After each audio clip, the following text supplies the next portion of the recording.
This is D'Lo Brown. You better recognize this. The only podcast I pay attention to is the Ministry of Wrestling. Believe that.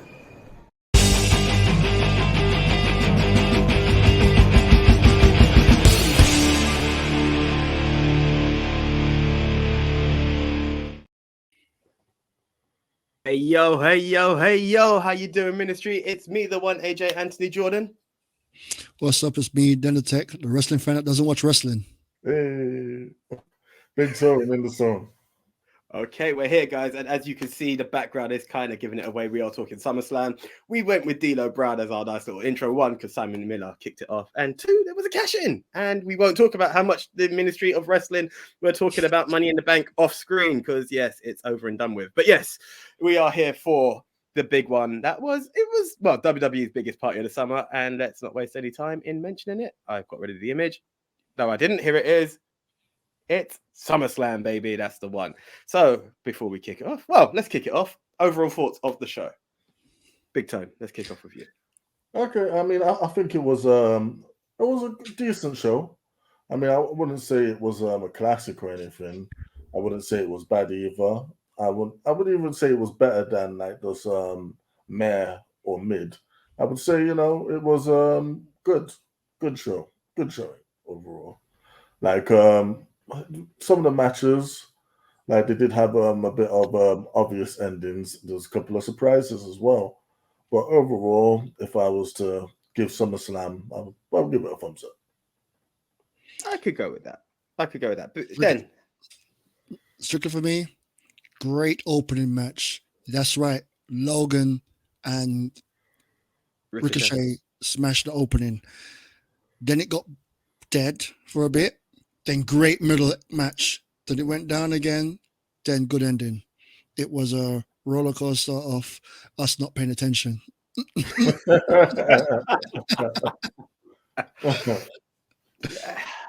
I must admit, so with the role, I done this stupid thing with my work. I told them, let me close, because when I finish too early, I'm floating around. I don't want to turn up at people's houses too early. But my close now becomes too late. That was the thing. So I've now learned a lesson, but I booked this like January. Like this has been locked in. I put key dates in, like these, it's not Sundays anymore. It's Saturdays. I need to let me do this because me finishing at 6. Anyway, long story short, I was like, okay, I missed some of the matches and then I went back to them the next day.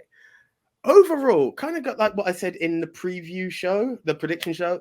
It was interesting because the matches weren't dead. So they were exciting, even though you kind of knew who your winners were.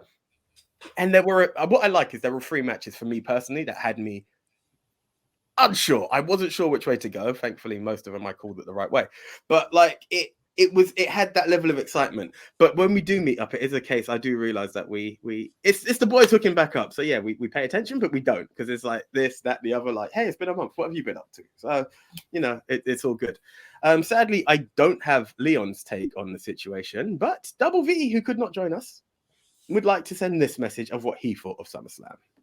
Okay, so for SummerSlam 2023, despite the fact that I can't be there with the rest of the Ministry now, there's a few minor points that I'd like to get across that maybe the boys are going to discuss in greater detail.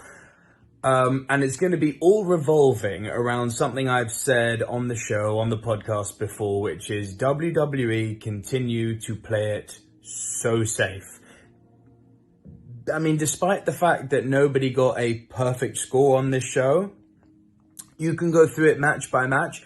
It was so predictable. Now, that doesn't mean the matches were bad. It means the booking was subpar, because it's all so safe.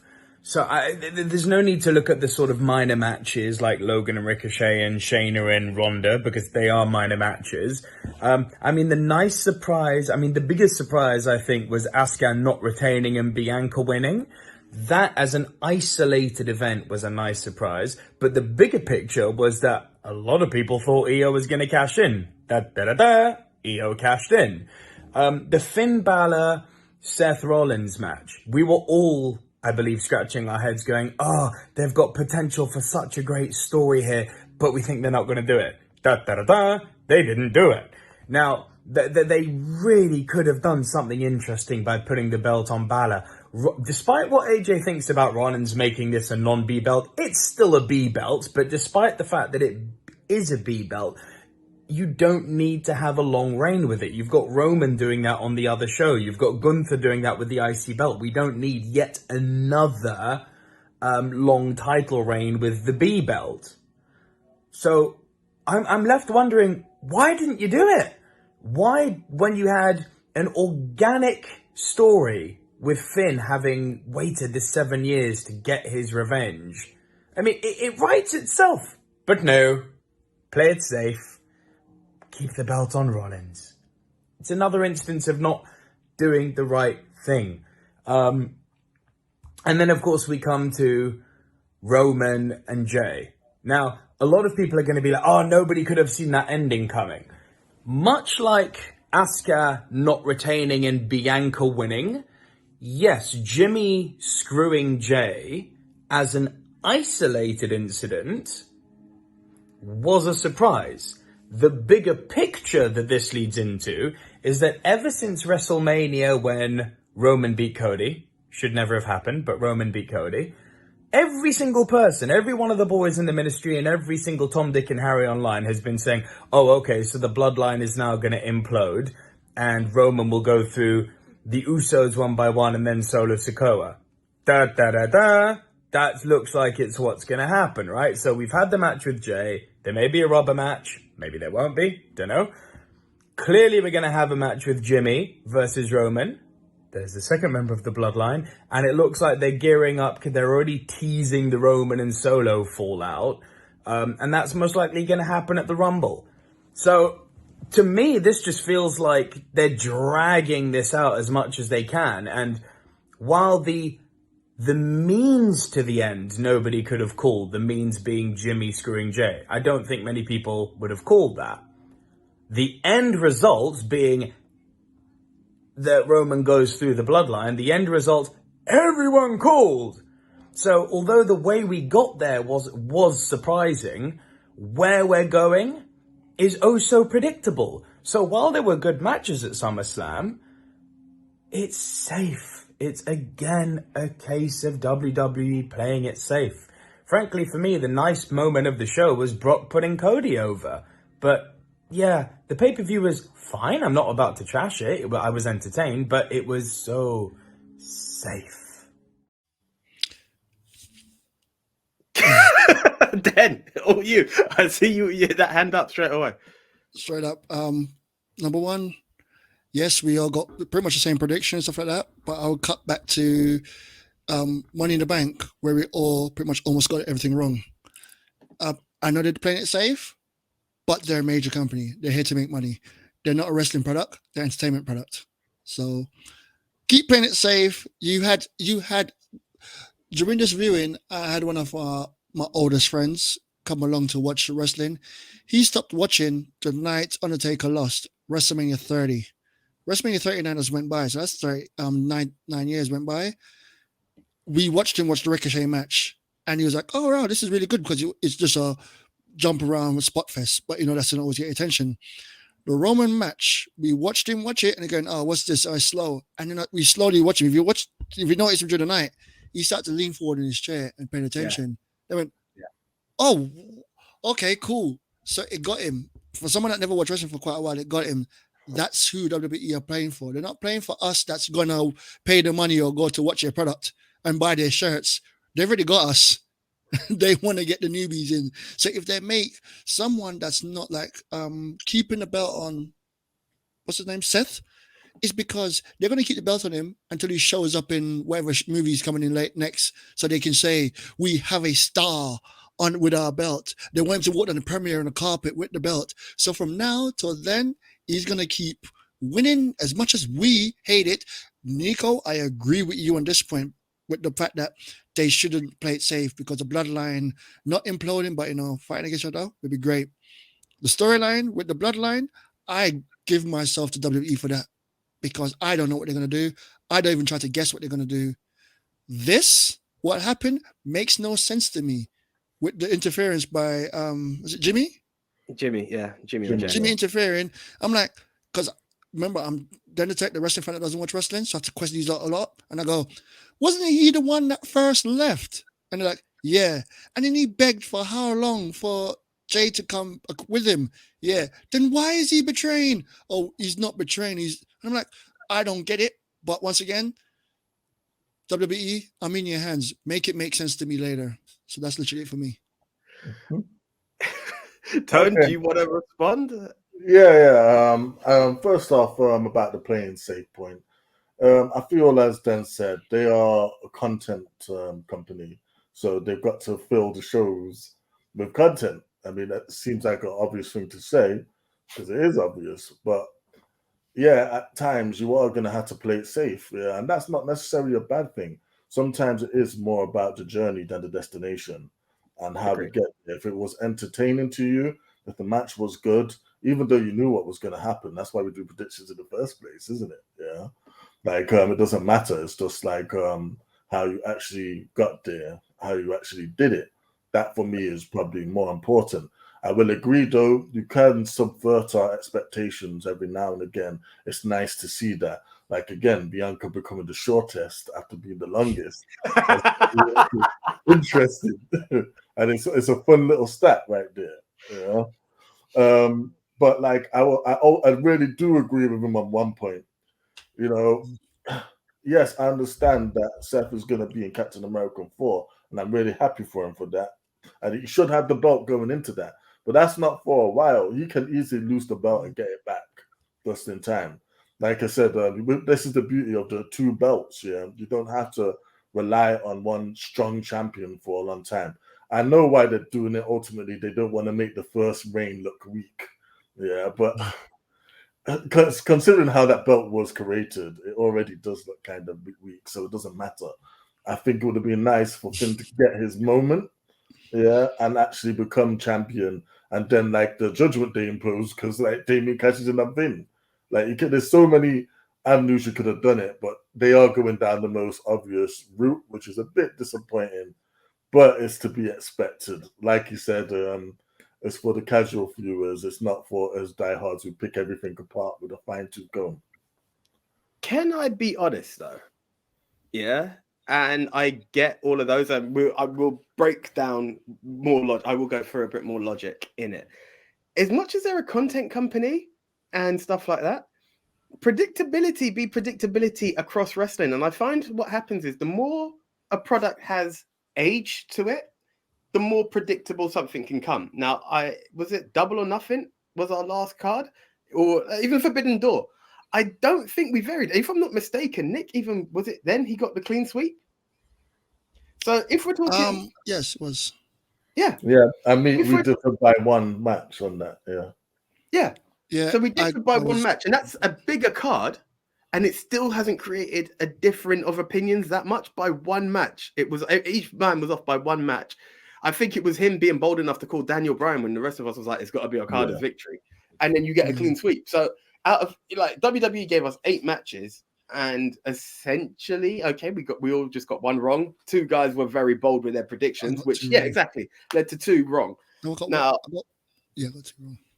Yeah, 2. You know, same for Leon. Like a bit of a spoiler for what comes up, but the more that you get into the product, the more you start to realize Booker's booking stuff. Now, I shouldn't say this because, you know, as much as it's that, none of it, like, clean sweeps is still not a thing on this show. Like, it's happened once out from WrestleMania to now. Do you know what I mean? It's easy to call shots, but it's because WWE has been around forever. It took a man 9 years to come back and sit forward in his chair. Anyone else, like for me, looking back at this pay-per-view, I feel like it's the days when we could be like, oh, SmackDown wasn't the same as when The Rock was there. SmackDown wasn't the same as when Eddie Guerrero and John Cena first emerged and Chris Benoit raised the title. Sorry, I know that's a forbidden name right there. But then you can look back at the revival of SmackDown, where you've got guys like AJ Styles and Dolph Ziggler and The Miz and Dean Ambrose having that feud, and you'd be like, do you know what? That was quite a good card. And I think this will go down as a decent card when you look back in a few years' time.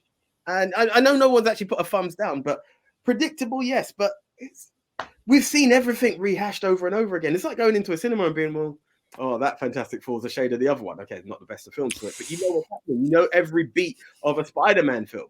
You know where you're going. That's why Endgame and Infinity War was so awesome. Infinity War gave us an Empire Strikes Back. The bad guy won. You're like, excuse me? Do you know what I mean? But how often can you go to a cinema and be like, that was a fresh experience? You'll love the films, but it's not a fresh experience. And I think it's the same for WWE. And AEW is slightly catching up. Well, I totally agree with that. And like again, it's a bit obvious from time to time. We know going into a superhero film that the bad guy is likely going to get his ass whipped at the end and lose. But again, it's what happens and how we get to that destination, which is Agreed. 100%. Right. So we've given our thoughts.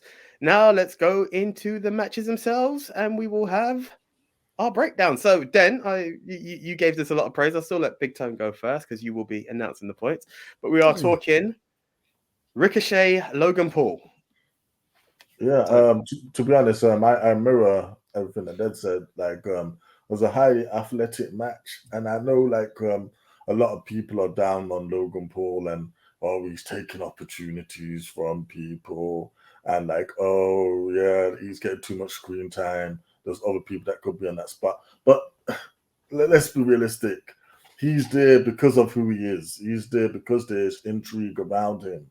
Him and his brother, they're a story untold themselves, So that's why he's in the match. And he's done far more better than anyone could have actually dreamed of him doing. He's an actual wrestler at this point. He can take the bumps. Yes, he was in there with one of like the best workers in the entire company who looked after him in a lot of places. And yes, there was a few botches, but that match in itself, man, that was quality, and it was one of the most exciting matches of the entire night. So I take no umbrage to anything that happened in that match. I think it was a great opener. Unfortunately, I knew it wasn't going to be Ricochet's night because it's never going to be Ricochet's night. But like, it was a good touch at the end where like his missus, who happens to be the ring announcer, with a quiver in her lip, she had to announce that Logan Paul won. That was an excellent touch. So yeah, good job, WWE. See, here's the thing. I'll let you announce your bit and then go on with the points then.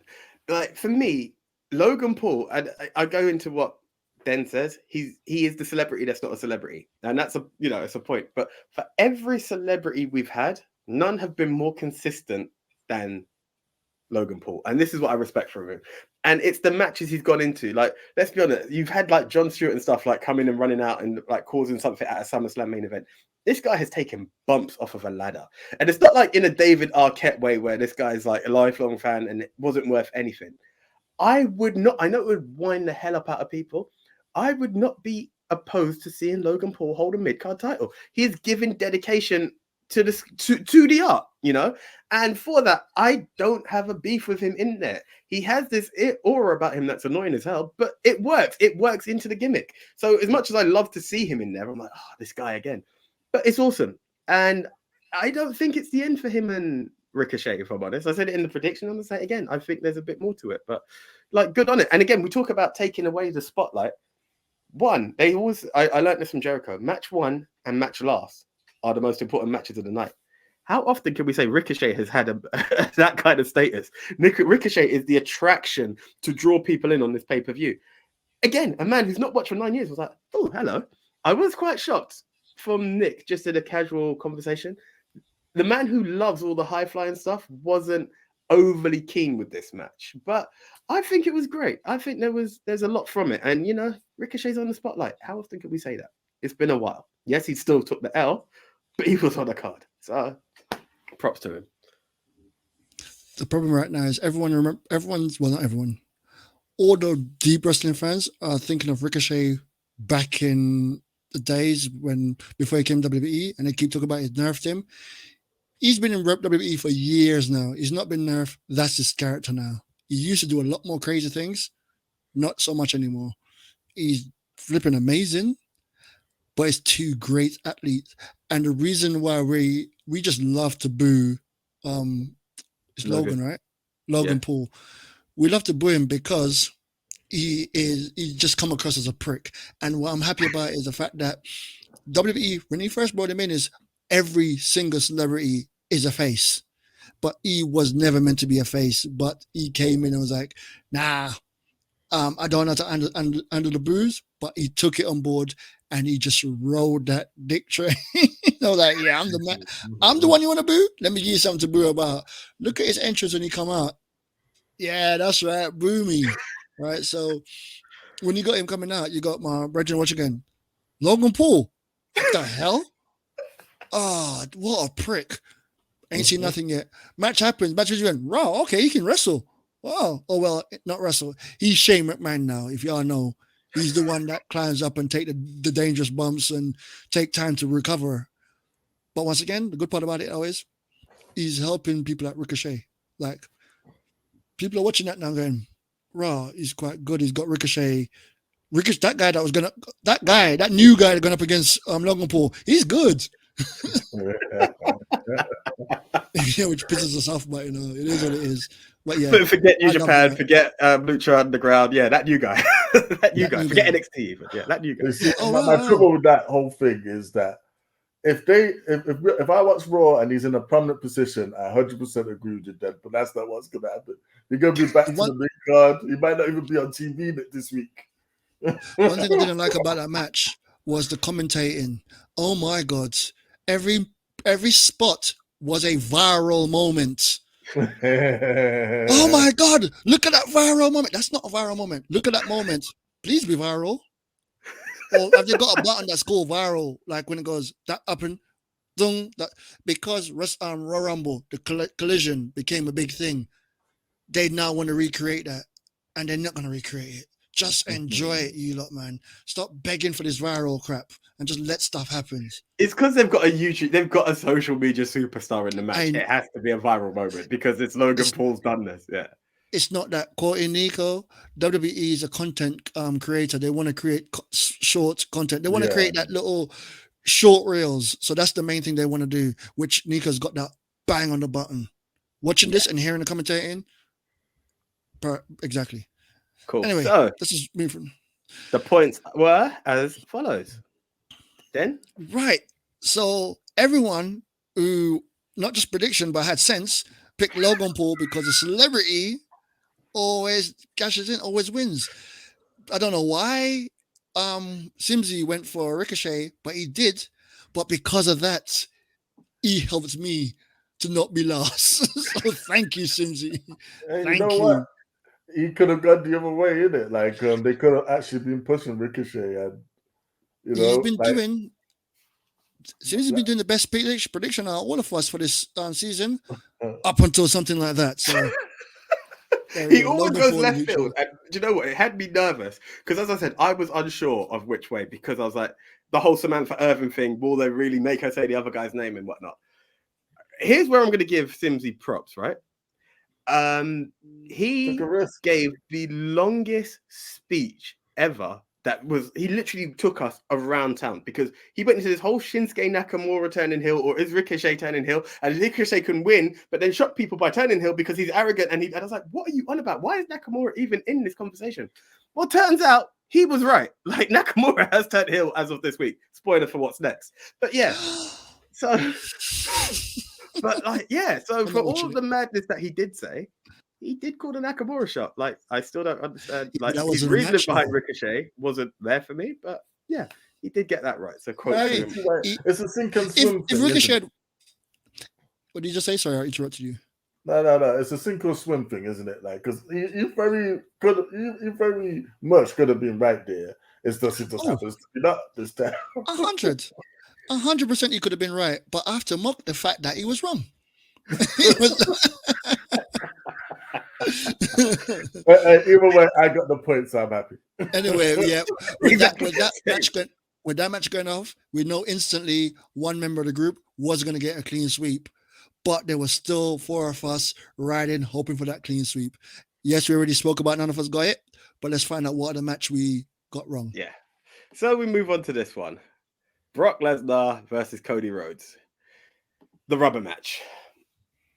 Tone, you've been now again. You're with two people who don't really follow the product as much as they would like to. Well, one chooses not to. I just physically don't have the time with the other pods and the insane work schedule I have. But it's not a pity party for Tony right now. It's the view of this whole story.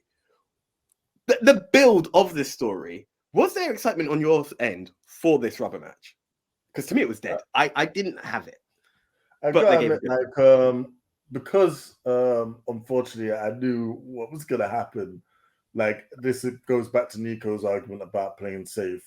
I wasn't really so much invested in like who was gonna win because I knew there was no way that Cody was gonna lose the rubber match. Again, having watched the shows, he's been getting his ass whipped on Raw like pretty much almost weekly at this point. Yeah, they're both a match of peace. He is John Cena. Yeah, at this point.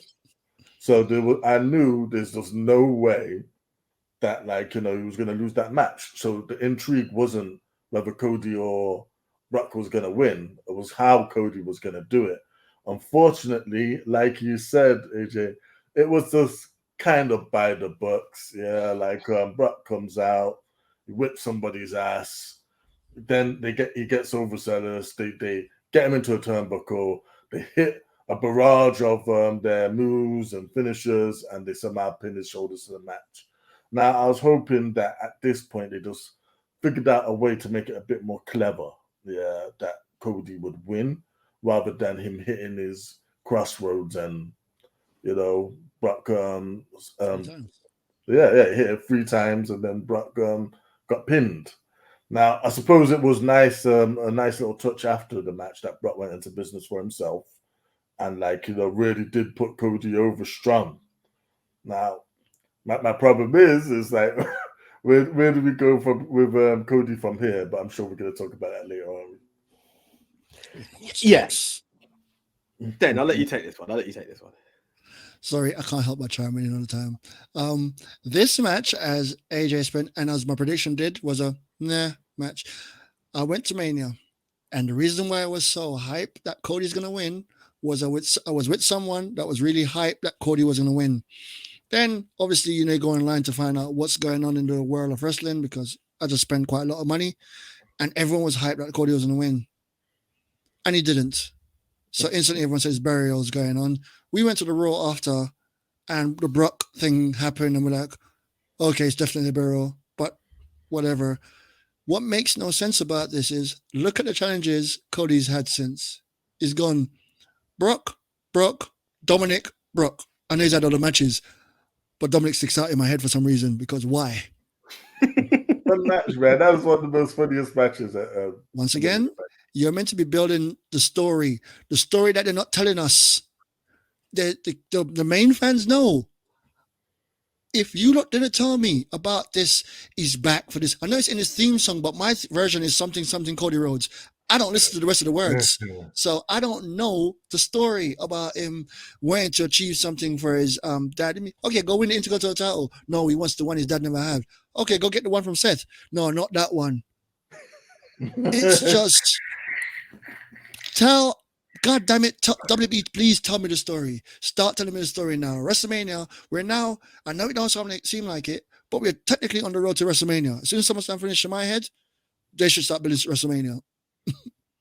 And but they kind of are though, aren't they? It's not. Look, here's the thing. It's a weird way of telling the story because it's the rejected. What people are seeing is Stardust has come back and he's not Stardust. None of his family are around.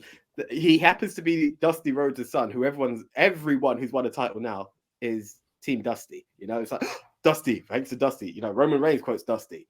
Seth quotes Dusty. So it's like his actual son is going for it. And it's like, yeah, I'm here to live the dream. I'm here to raise the title. No one actually knows that Dusty, and especially because WWE owned WCW's title, show Dusty Rhodes as the man who feuded with Flair, then say he signs to WWE and he's wearing yellow polka dots. Like, it's not just my brother. It's not just me you've mocked. You've mocked my entire family. The sad thing is Hunter's retired, so they can't even make him chase a McMahon because Shane's ligaments are all over the place right now. Stephanie's long gone from the company. Vince is doing more plastic surgery than the Barbie movie. So I don't actually know who we could chase and have beef with. But that's the story. But they need that kind of involvement, I think, to have someone creating these barriers. Because right now, I've always said, it wasn't time because it felt like because of the injury he had, you can't just shove him right in there. He would have got booed out. So they're trying to elevate him. And it's these random feuds. But the problem is with the random feud is Brock Lesnar. Normally, after Brock, you're straight into a title defense. And that's the thing. Like, what are we doing with him? They need to start creating a few extra barriers because that road to WrestleMania is going to get real dry real quick. Like, I understand he can win the Rumble for the second time, but even that will feel like, oh, we've been there again. And the fact that he has done it a second time will be like, oh, Cody's won. And that's the sad bit about putting Cody in the main when they did. It would have actually paid off for him to have lost the Rumble, but that's another conversation for another time. Either make him win WrestleMania or don't let him win Royal Rumble. Because having him win Royal Rumble made him go to WrestleMania, made everyone believe one thing. And then the second he lost that, any form of momentum he had, all died. And then this rebuild of momentum is not just dying. People just don't care. A lot of people just don't care. Yeah. I would argue that. Do you know what? Yeah, sorry, Tone. I'll let you go for it. I'd argue that point. I mean, like, I feel it's probably us, the harder wrestling fans, that are less invested. But the little children in the audience, yeah, like, trust me, they are invested. Yeah, I would go the other way around. The people that's meant to be invested are not invested. The little kids, they don't care. It's their version of John Cena coming out. He's walking out headbutting kids. I know they're touching heads. That's a headbutting kid. Right, but you've got the disillusioned fans. Like, freaking hell. Nico, one of the biggest fans of Cody. It's like every single time, they're just gonna bury him. Oh, okay, wow, he's beat Brock now. He's gonna think he's beating Brock. Well done, Brock, for putting him over, but what does that matter? He should have won at WrestleMania. So give me an example of one person, but there's more than just that one person. But once again, they're telling a story. What is the story? They're not telling us what the story is. We know already because we're the hardcore ones. As again, I keep saying myself a hardcore. Tell everyone the story. Every week, I'm coming out to rebuild your confidence in me or whatever it is to show that I want to go for that title again. I could be the one to beat Roman. But once again, don't mention Roman now because if he does mention it now and don't fight until Mania, that's just too much of a long burn. So we're gonna wait and have these matches, not feuds, these matches, and then have him be the one to beat Gunther after a long time and get into Intercontinental title. And they're like, oh my God, Gunther lost, and against him, he might be the one to beat Roman, but don't beat Gunther yet. Let him get rid of the honky man thing. Honky tonk man. Sorry, I got to say honky tonk man because I'm a black guy. I can't say honky man.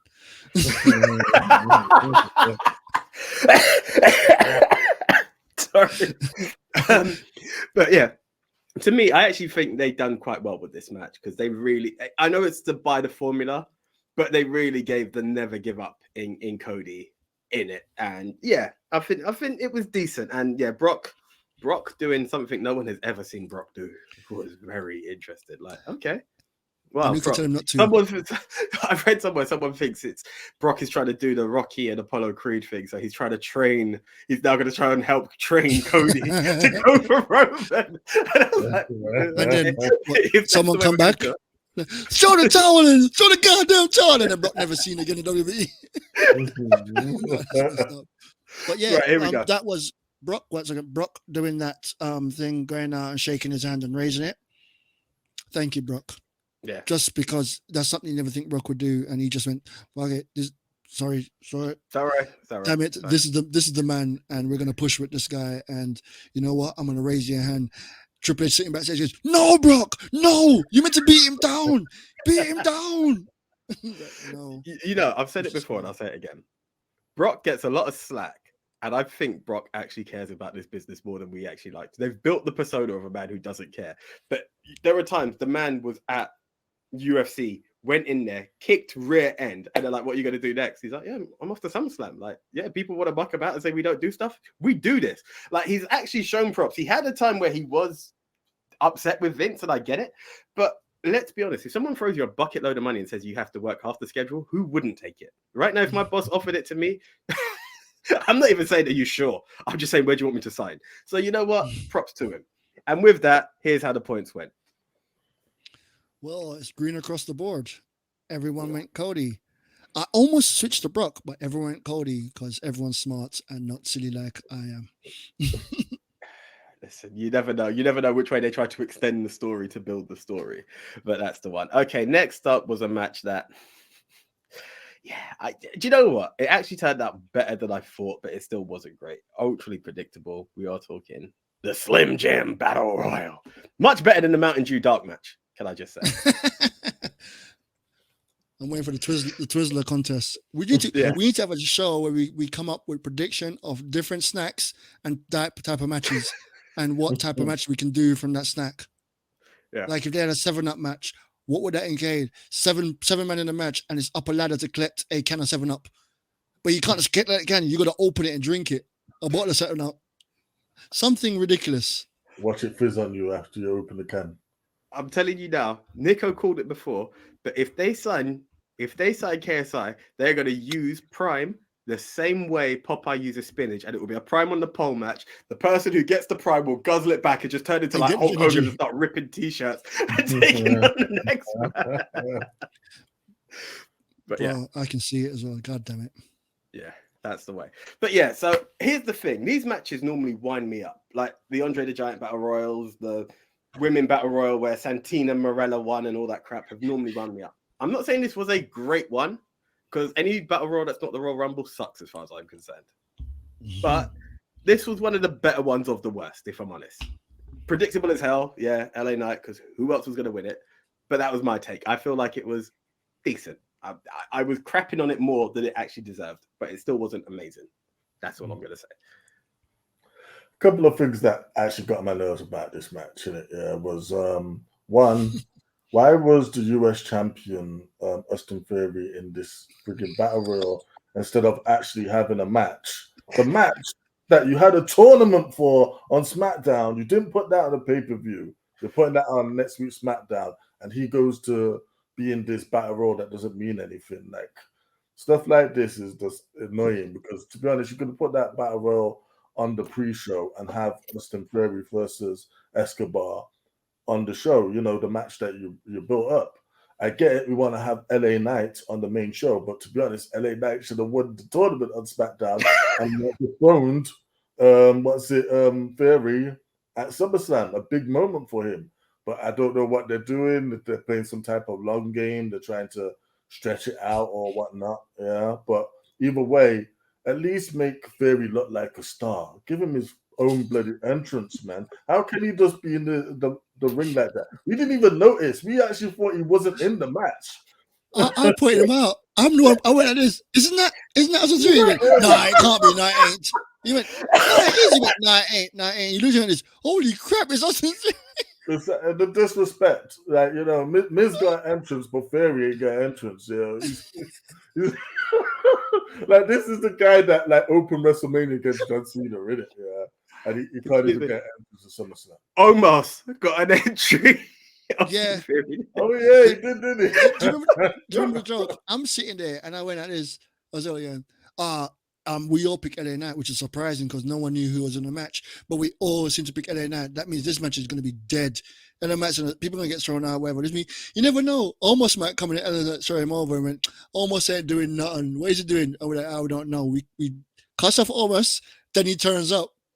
And then my brethren was asking, my friend I was with, I was asking, LA Knight, who is he? And went, everyone's describing him like The Rock / Stone Cold. Okay. So it's like, sweet. Let me see what he comes out and do. And then he went finish and this. Okay, so is that LA Knight? Yeah, I don't see none of them. Because he didn't even have a mic coming out. He didn't do let me talk to you or nothing. He just walked out. And then the match happened. And then he was the winner. So he didn't even win strong. He just won. Yeah. Yeah.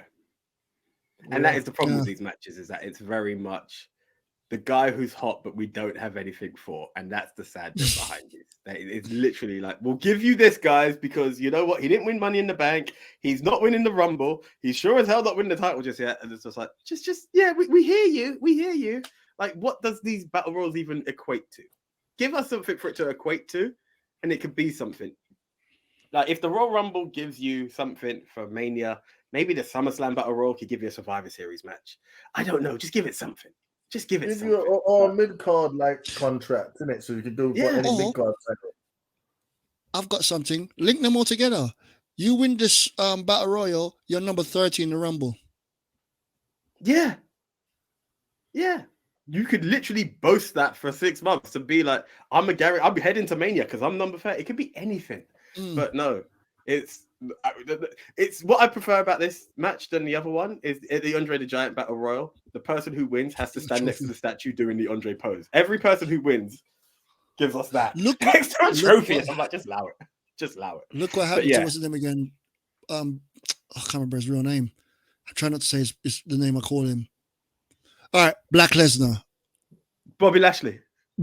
All right. So yeah, look what happened to Bobby Lashley. WrestleMania. Didn't even get a WrestleMania match. Just came out, put his trophy down, did the pose, camera cut, pick the trophy up, walk away. Ooh, what a WrestleMania moment. Hey for Bobby. Yeah.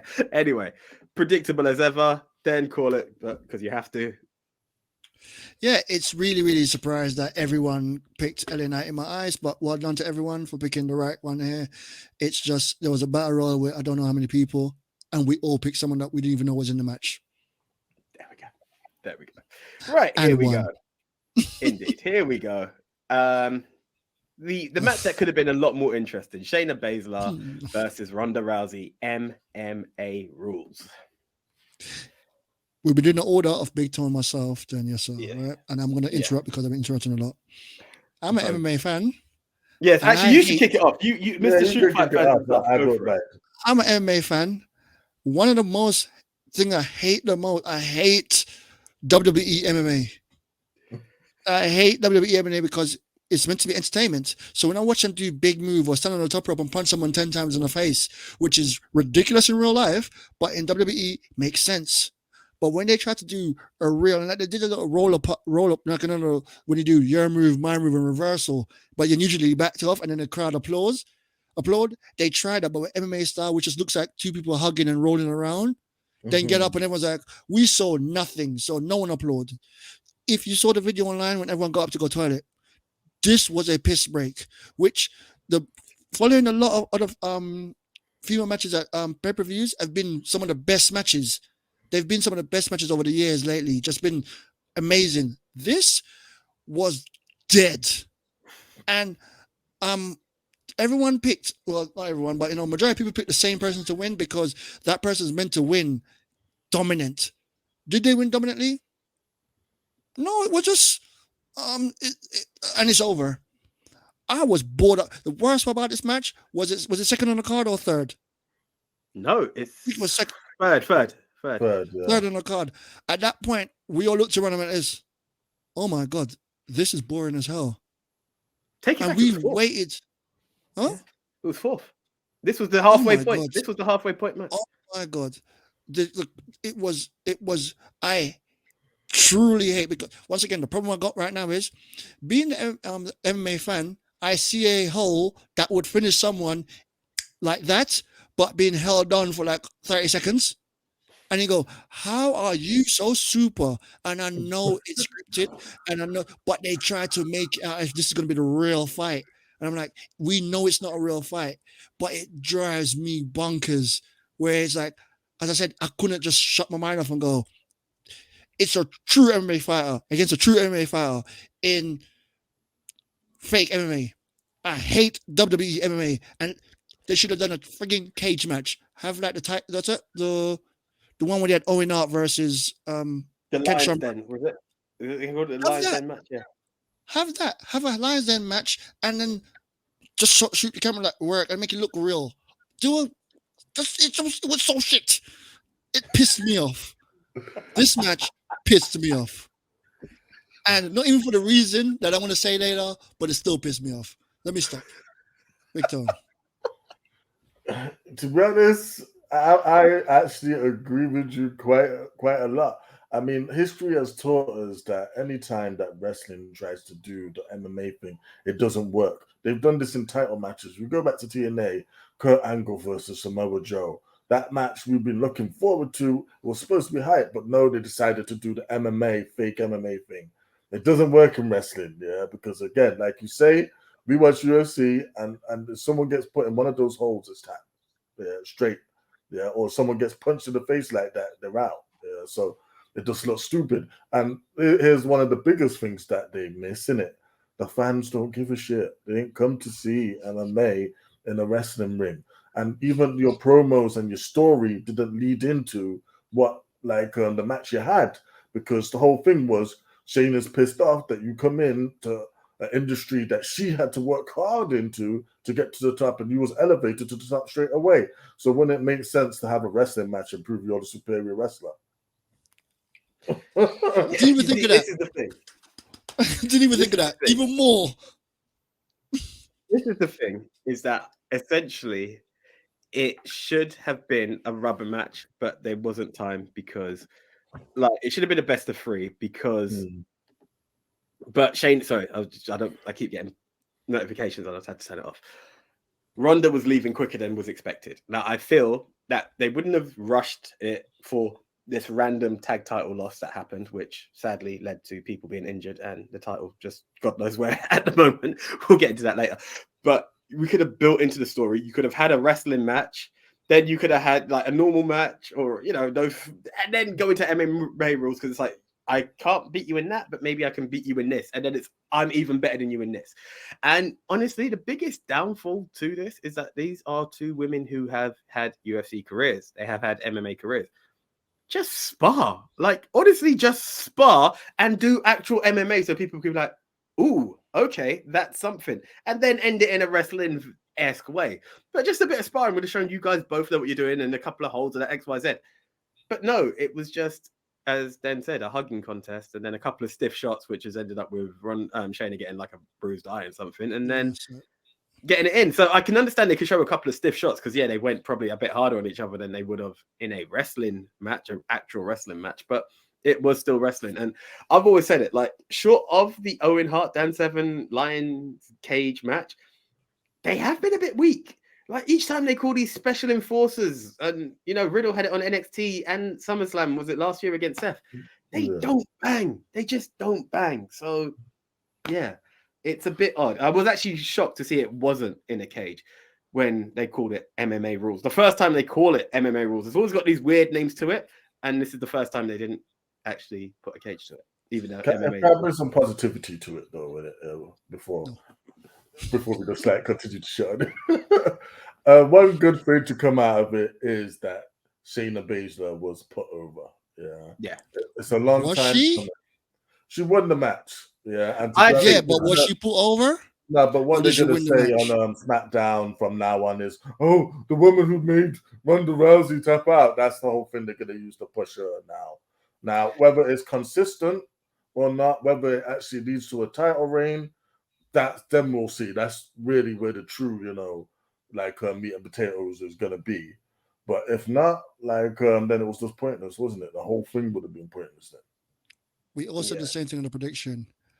Shayna needs to win and win convincingly, like beat Ronda out to the WWE. Not, just made it. You are so correct, Big Tone. Why didn't you just have a wrestling match going, we're in this industry, and make it about the industry they're in, not the one they're coming from? They left that one behind. So, but yeah, it is what it is. And I don't see them still, to this day, they're not going to push Shayna as they should.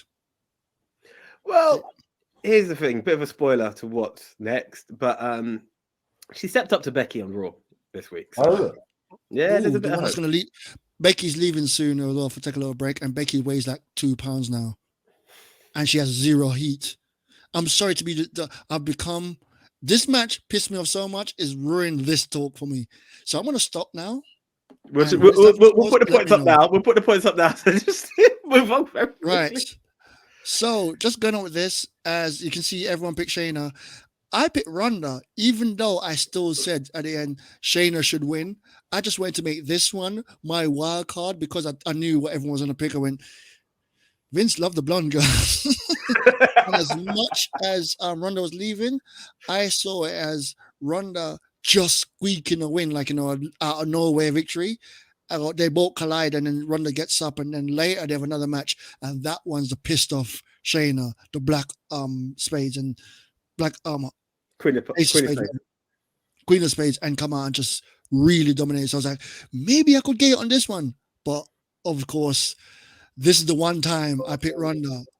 She doesn't do it. God damn it. Anyway, well done for Shayna. Right, we move on. The And IC all you title. lot. Thank you. Gunther versus Drew McIntyre for the Intercontinental title. And it picks up. And it picks up.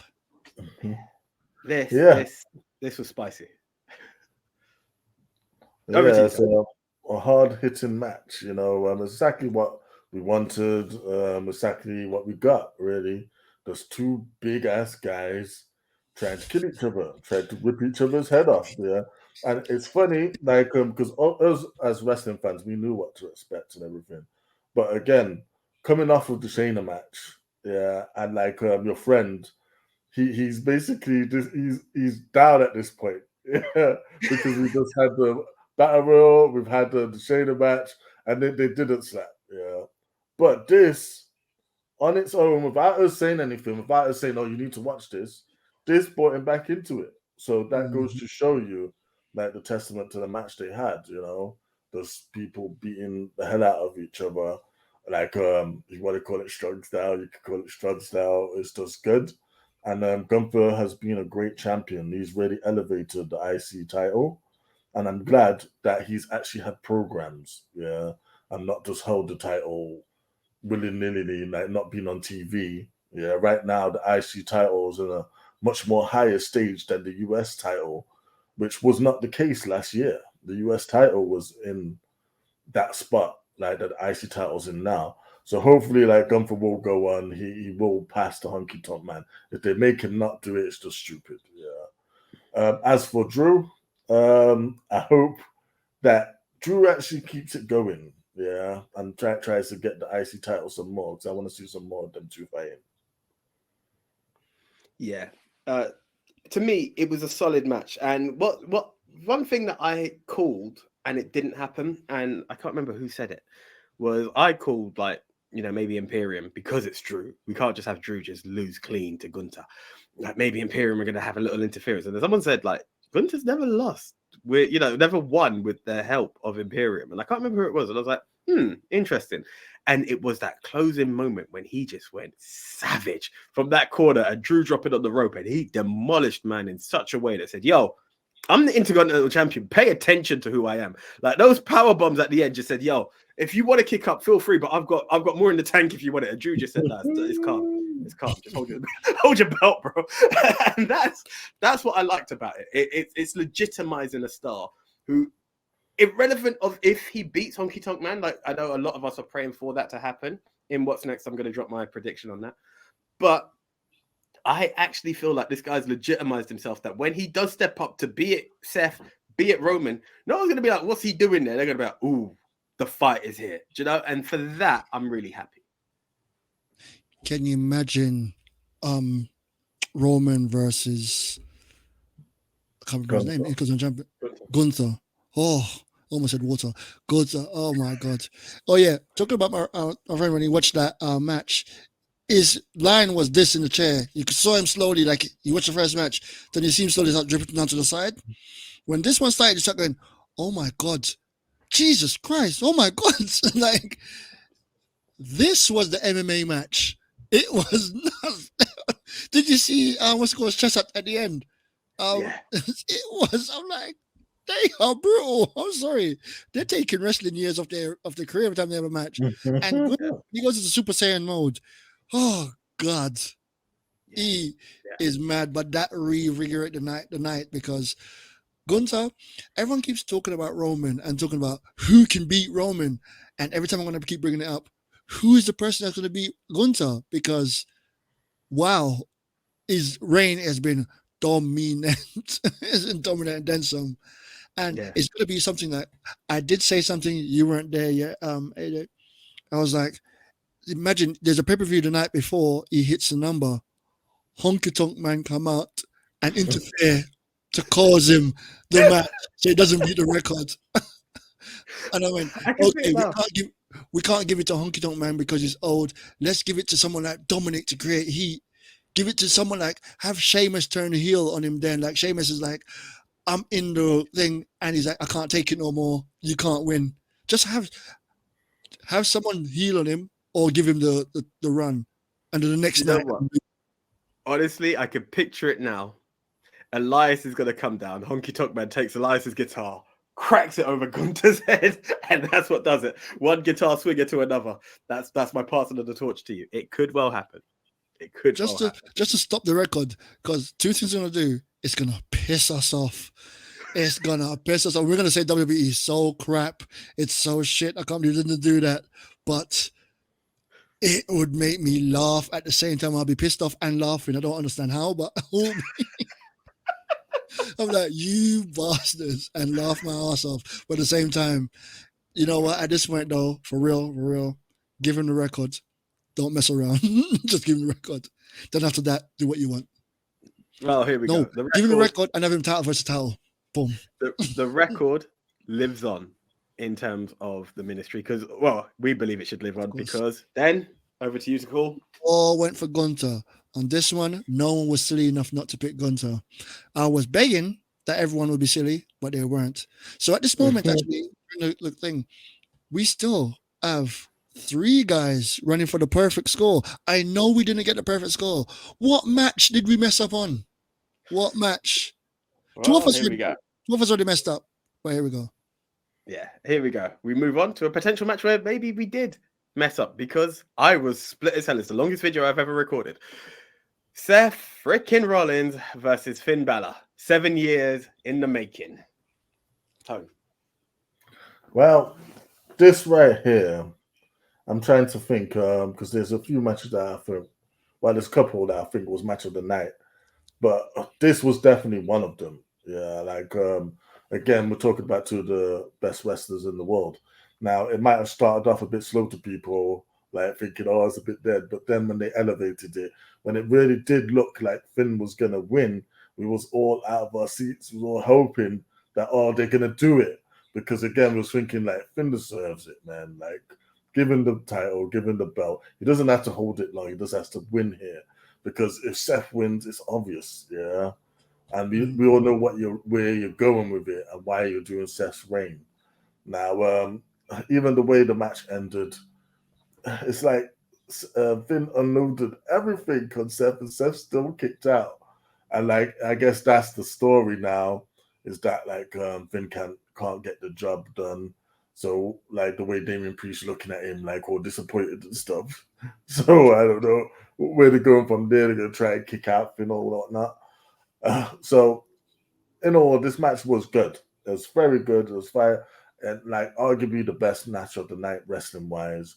The result may have been a little bit disappointing because again it's just by the numbers and safe as we keep coining a phrase.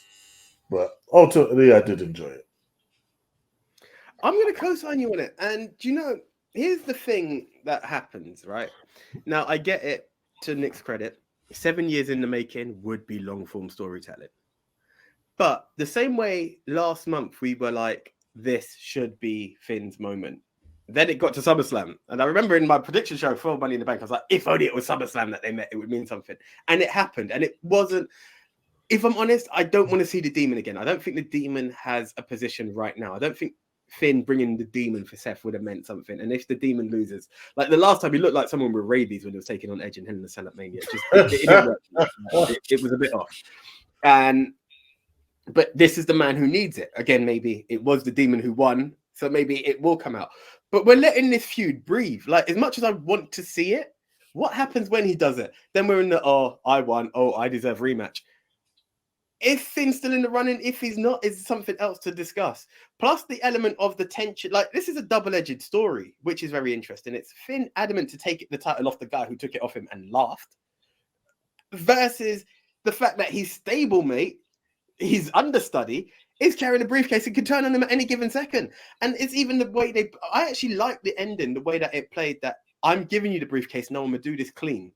It didn't work because I lost a bit of time in that. Okay, give me the briefcase.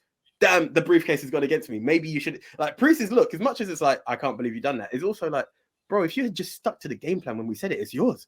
Like, I was giving you the belt, bro. And like, that, what I also like is Damian Priest, his stare is something that is going to be one of those memeable stares for years to come. It's already out there that people are just posting that stare because it is the most disappointed. Like, you dickhead stare that you could ever get, and I'm loving it. So I'm kind of happy with the result. As much as I said it, I needed Finn to win. I'm happy with the result because it's letting it breathe.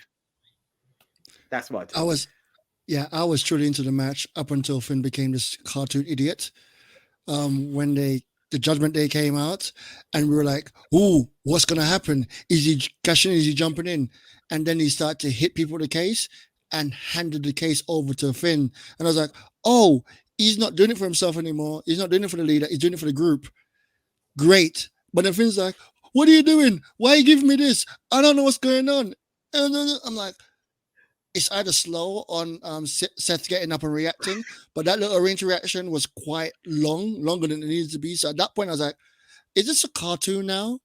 And then like, we stick to plan A. We said plan A. What's going on? He's like, just take the case. Like, no, but why are you giving me the case? I don't know what I'm going to do with this. Do I do something with this? What is this case for? I'm like, oh my God. At that moment, I went, right, cool. We know who's going to win. I don't know how, but he's going to win. And then we're like, they did everything. And then even after he went round and was like, here's the case. I'm going to go around and distract him. I'm still trying to help you. Why is he bringing this in? And then that disappointed look, I was like, brilliant. That's needed because I'm disappointed in you as well. They made you an idiot at the end. But being that them lot can't seem to have good matches together, this was good. I think this match up until that, even that little cartoon part was just a miscommunication, and I just read in too much into it. So if I just cut that bit short, it's a great match. It's a good match and good put together, and good way to put to let Seth overcome the group effort, and have Balor lose because of something coming in and going, I would have beaten him if you had not come out and tried to help me. Yeah, so the story's still there, but it would have been great if, as Nico said, go against the norm, give the belt to Finn, because imagine Finn walking down with the title and standing next to him is the man with the briefcase that can cash in on him at any moment. And during the matches, Finn's matches, every time he's there to help him, is he here to help me or is he here to betray me? That doubt constantly would have been great, but stick to Seth because it's Seth, and do not make it a long-term title because we already got 2 long-term titles. Hurry up, drop it. I can agree with that. Anyway, let's see how everyone voted. Well, it's predictable damn again, so we all went for the same thing. We all went for Seth Rollins, as much as we all said the same thing of it's gonna be Seth Rollins, but we hope it's Finn Balor. But hey, we just wanted the point, so we went for the pick, not for our hearts. Yeah. We all went with our head, not with our hearts. This goes to show how much we don't trust WWE. Yeah. Man, I can tell you right now, Vince McMahon is not in the booking place, because if he was, he'd book it my way. I can predict Vince's booking. I can't predict whoever's booking now. Blonde, tall, the Battle Royal winner would have been who? A returning giant, Ugandan giant. But this is the thing. Again, it would have been. It's true, because you know that when you get this last-minute entry with Vince, it's a guaranteed victory. Like Austin Theory randomly comes out in Money in the Bank.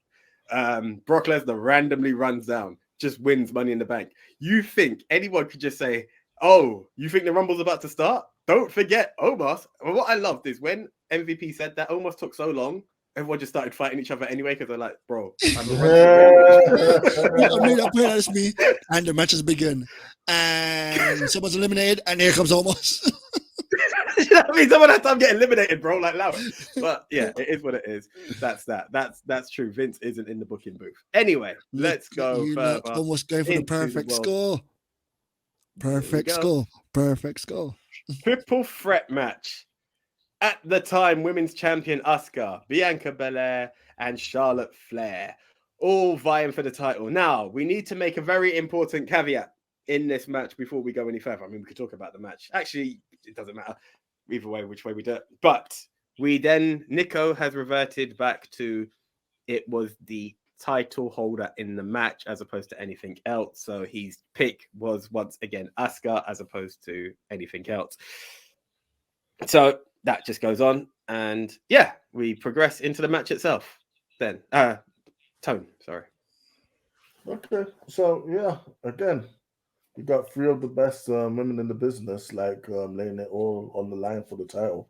I think this match was also another contender for best wrestling match of the night. Like the women, they went in, they like killed it, yeah. And like, guess what, WWE? Congratulations, you subverted our expectations. Because yeah, I was thinking fully that like Asuka was going to retain. I mean, what happened with Bianca winning, it did shit on the fact a bit that Asuka won the title in the first place, you know, the throwing in that long reign of Bianca. It's almost like, was there any point to that now? Because we didn't do anything with Asuka. She's already like had the title and lost it straight away. But that's neither here or there. I mean, congratulations to Io Sky cashing in, becoming champion. And like, you know, we always complain about them not creating new stars, not elevating people to positions that they should be. And this is one case where truly someone who deserves it, someone who should have been in that position a long time ago, is the champion. And Io Sky really does deserve it from her days in NXT, where she was actually one of the best NXT Women's Champions ever, and like that was unexpected.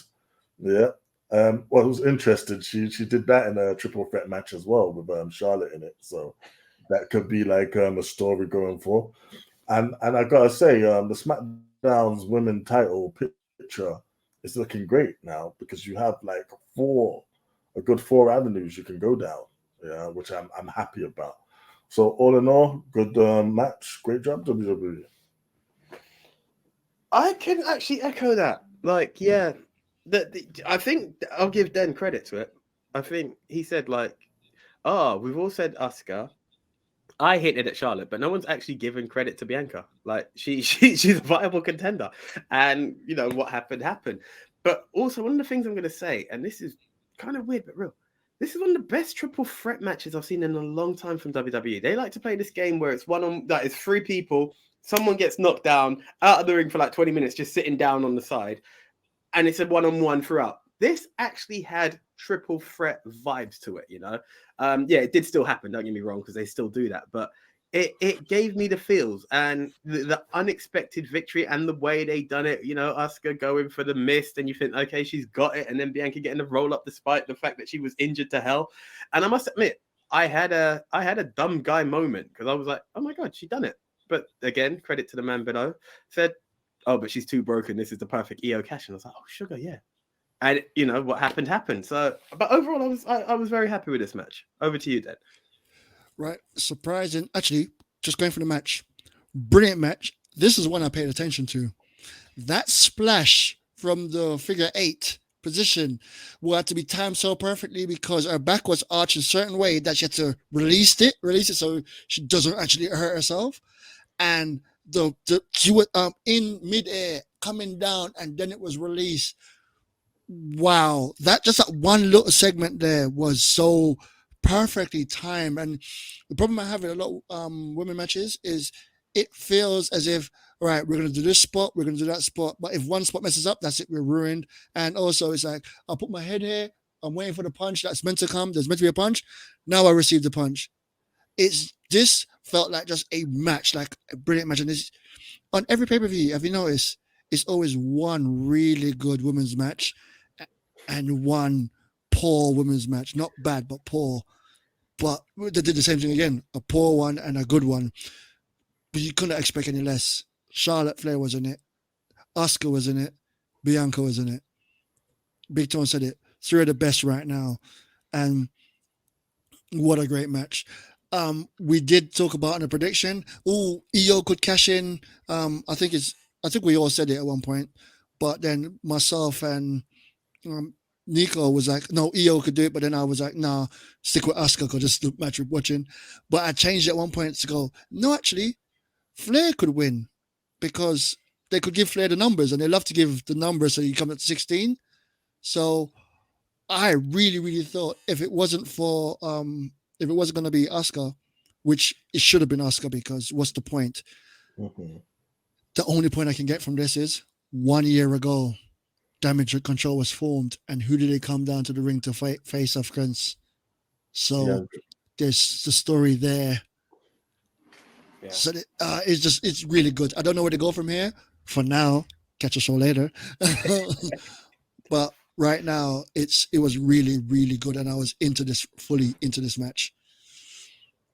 But okay, and the scores go as follows. With that, as you can see, it's red all the way over. Once again, how could anyone not see Asuka winning this? It made no sense. But with this match happening, when Asuka lost, secretly, I cheered. There will be no perfect score. I already lost my chance of a perfect score. Yes, no one's getting a perfect score. But there was only one thing to go, and okay, I got my score. No one can get it, and it is what it is. But no one's getting perfect scores. Because what would they have done? Would have rolled over? Would all you got the rollover points? Oh my God, can you imagine? Lord knows I need him. Lord knows I need him. So I was hoping. Oh no, you're talking to the ex-champ. That's proven why is the ex-champ. Proven why when you stop it early, I win. It doesn't matter if you stop it early or not, I still won. hey, I'm not ever disputing the fact that you won. Listen, that's fine. That's totally fine. Congratulations to you. Anyway, talking of champs, and this didn't stop early because my God, it's been 3 years and counting. Well, 3 years is the next pay-per-view, I think. Anyway, doesn't matter. Roman Reigns, Jey Uso, Tribal Warfare, 2 titles on the line: the WWE Universal title and the title of Tribal Chief. Tone. Yeah. So again, it's difficult for me to lean to which match I think is match of the night because it was either Seth. It was all the world title matches basically. It was Seth. It was the women's triple threat, and it was this one, the Bloodline Civil War once again. Yeah. It was a great match, but with Roman matches, they often have a slow burn. They start off, just a bit slow, methodical. You might actually run the risk of thinking, oh, it's a bit dead at first, it's a bit boring, but it always picks up, and it's always gradual. And I actually like it because they're telling a story, in the ring. And again, like by the end of it, we're all on the edge of our chairs. Oh, can he do it? What's gonna happen? And Roman is so perfect at getting these near falls, yeah. And again, Jay excelled here. That it wouldn't be, out there to say that's the best match that he's had, in his singles career. As for the ending, I must say no. I'm not too bothered about it because I know a lot of people are peed off, think it don't make sense. It does make sense to me because they actually covered this a couple of weeks back, on SmackDown, where it was like, Jimmy's always been the guy that was expected to excel. Yeah. When Roman was actually trying to turn Jay against Jimmy, his whole thing was, Jimmy is is jealous of you, Jay, because he's always the guy that was expected to do better, but you've done better. Now, after that, Jay turned on Roman, and here we are today, with this match. But that whole speech probably stuck with Jimmy. And I'm pretty sure when we have the review of why he's done what he's done, that's going to be the reason. It's supposed to be about us, not about you. Yeah. And I couldn't make you win the title for that match. So I think it's a good story. My only one issue with it is that now you've done that too early, because I would have actually liked to see Jimmy and Jay at WrestleMania. But no, we're going to get at Payback, and that's probably going to be the main event. And why it's called Payback, is because those two are going to fight. Of course, there was also little seeds of dissension being sowed with Solo. He almost went off on Roman there. So is that going to be Roman's next challenge as well? Like, so the Bloodline match, the Bloodline story, it pays off once again. And I was happy with the ending. I was happy with Roman retaining. And yeah, I'm excited from where we go from here. So, not trying to blow my own horn, but hey, this is what I'm here for. Like in my prediction, I said it. Does Jimmy kick game, right?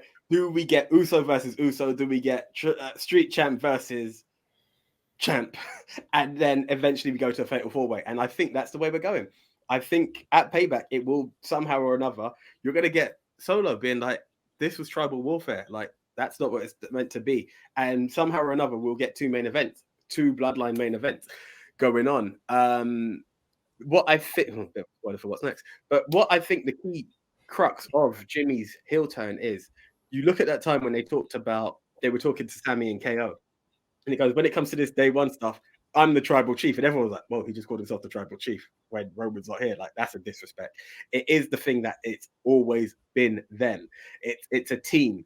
And it is even that jealousy of why it's us. Why are you trying to be tribal chief? It's not even as like the title. Like, I don't have a beef with you being in the title, but it's us. How are you trying to say you're better than me? We're equals in this, bro. And then again, this is Jay's third title shot. Like, bro, what, you couldn't step back and let me have one shot? I've come to back you each time I get sent off in a stretcher. You're still going off for that match. There are so many layers into why Jimmy could be PO'd with his brother to that degree. It's going to be blatant jealousy of, no, we've always been tagged. You're not getting the title before me. And the best bit is, everyone's expected to see him kneel down and be like, yes, I acknowledge you, my tribal chief. He's going to be wearing a t-shirt. I reckon he's going to have a Bloodline t-shirt on and he's going to rip it off because he's going to still say that he's Jimmy Uso, which is nobody's beat. Do you understand?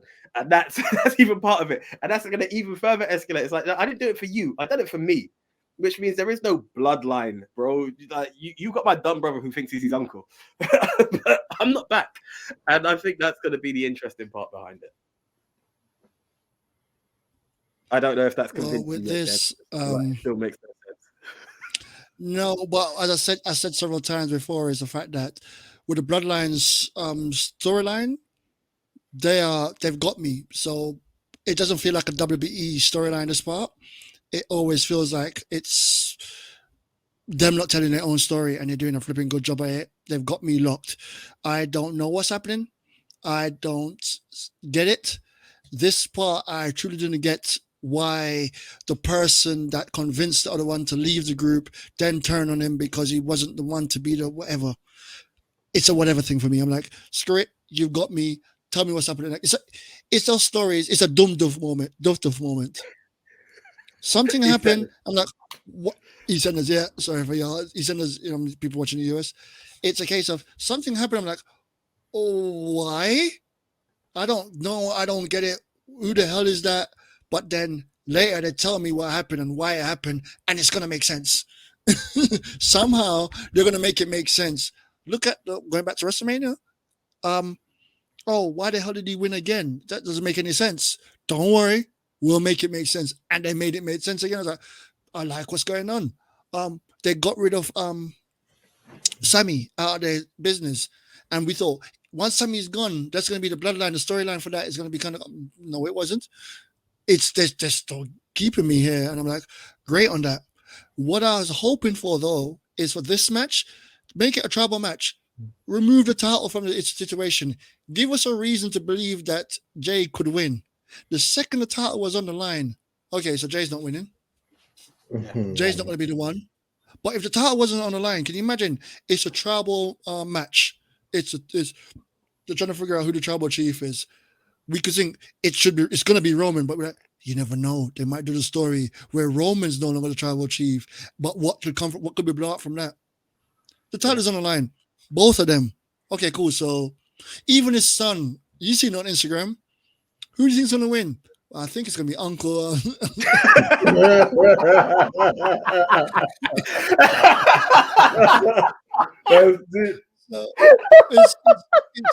It was so obvious at this point, but it was good what it is. And once again, as it did the same thing, I was the one that was in the room saying, yeah, don't worry. I was trying to explain to my friend that don't worry about it. WWE matches, Roman matches, they tend to start off dead, but then it builds. And as we went on, as usual, the match start, we're like, so yeah, this movie coming out, what do you think about it? Yeah. Then we're all there watching it. Because you went in. The ending happened and was like, huh? What? Okay. Let's see what happened next. It's just this is a telenovela. That's what it is. Yeah, that is. It really is. The evil twin. Dun, dun, dun. And yes, I do believe that the what's his name has not joined Roman Reigns. He hasn't joined Roman. He's just against Jay or Jimmy. Yeah. He's against Jay. Which Jimmy's one was it? against Jay. Jimmy Yeah, pulled Jay out of the ring. Yeah. Yeah, so Jimmy is just against Jay. He's not with Roman. This might not set up the two of them against each other right away. They might stretch this out to Mania. Do you know what would be great for Mania? A fatal 4-way. All for the Bloodlines. But then where does Cody fit into? Anyway, that's a what's next question. Cody can That's a go what's away. next question. Cody can go Before we away. get into what's next, here's the points. All right. So obviously, as I stated, simply because Roman was on there, everyone went for the same score of Roman being undefeated because he ain't gonna lose against Jay. Come on, man. I mean, that is fact. That is fact. It was just the way it is. I like your idea. And do you know what I'm hoping for? Well, we talked about the potential fatal 4-way. Because this was tribal warfare, and it was, based on this whole thing, it should have had a bit more of a Samoan feel. You should have had Uffa and Sika there. You should have had like a real kind of entrance to make it feel like that. It was just a straight up wrestling match with kendo sticks. Like, oh yeah, there's Samoan kids with some kendo sticks. Like, give us some more bamboo. Come with a ring pot. Anyway, we'll get into that later for what I predict a real tribal warfare looks like. But yes, at the end of this SummerSlam, this is what it looked like. We've given you a breakdown. This is the overall run-in. You can see where everyone got their points wrong and where everyone got their points right. Final total scores are then AJ almost straight up, but escalate him down with the 7. Big Tone following AJ with the same picks. What do you know? Nico following AJ and Tone, same picks, all 3 of them. The 2 slow people on the team. The Ultimate Finessa was trying to get that one out of nowhere. Could have been the one and get Ricochet.